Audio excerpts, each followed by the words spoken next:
આજે અમારા સાથી ધારાસભ્ય આનંદભાઈ પટેલ અને ગુલાબસિંહ સાથે અમે મહીસાગર ખાતે આવ્યા છીએ અને કલેક્ટરશ્રીને અમે હાલના તબક્કે મળવા માટે જવાના છીએ. જે સરકારી કાર્યક્રમ હતો તાલુકા સ્વાગત કાર્યક્રમમાં એક વ્યક્તિ સાથે અરજદારની શું રજૂઆત હોય છે એને સાંભળ્યા વગર અમે કોઈ અરજદારની તરફદારી નથી કરતા, પણ જે પબ્લિક પ્લેસ પરથી જિલ્લા કલેક્ટરે જે આદિવાસી અને દલિત સમાજ પ્રત્યેની એમની માનસિકતા છતી કરી છે, જેની અમે નિંદા કરીએ છીએ.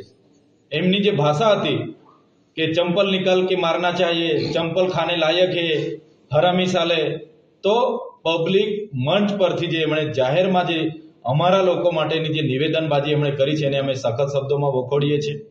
સાથે સાથે સંવિધાનમાં અત્યાચાર નિવારણ માટે એસટી એસસી માટે એટ્રોસિટી એક્ટ જે બન્યો છે ત્યારે એમણે કીધું કે આ લોકો આદિવાસી અને દલિત લોકો આ એટ્રોસિટી એક્ટનો ઉપયોગ બ્લેકમેલિંગ કરવા માટે કરે છે.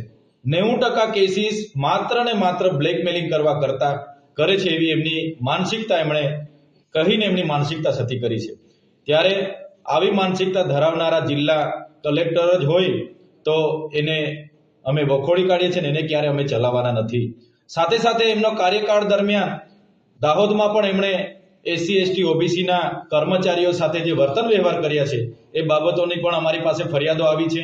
અહીંયા મહીસાગરમાં પણ અગાઉ ડીડીઓ હતા અને હાલમાં કલેક્ટર તરીકે એમની જે ફરિયાદો અનેક કર્મચારીઓ અમને કરી છે કે કાયમ માટે એમની માનસિકતા બીજી જ્ઞાતિઓ માટે આવી જ હોય છે અને નીચું દેખાડવા માટે હર હંમેશ એ આવા પ્રયાસો કરતા હોય છે. ત્યારે અમે સરકારશ્રીને કહેવા માંગીએ છીએ, સરકાર આમાં ગંભીરતાથી નોંધ લે.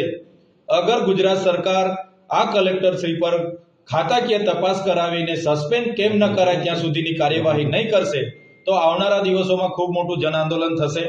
અમે આવનારી 6 તારીખે તમામ આ વિસ્તારના ધારાસભ્યો, તમામ સાથી મિત્રો, અમે તમામ લોકો અહીંયા મોટી સંખ્યામાં ઉપસ્થિત થઈને કલેક્ટર કચેરીનો ઘેરાવો કરવાના છે.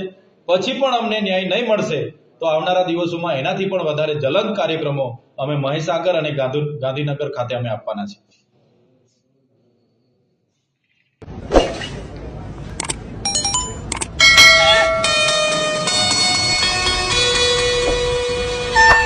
He was running from a cop car, jumping on that gang on his big car. 1, 2, 3,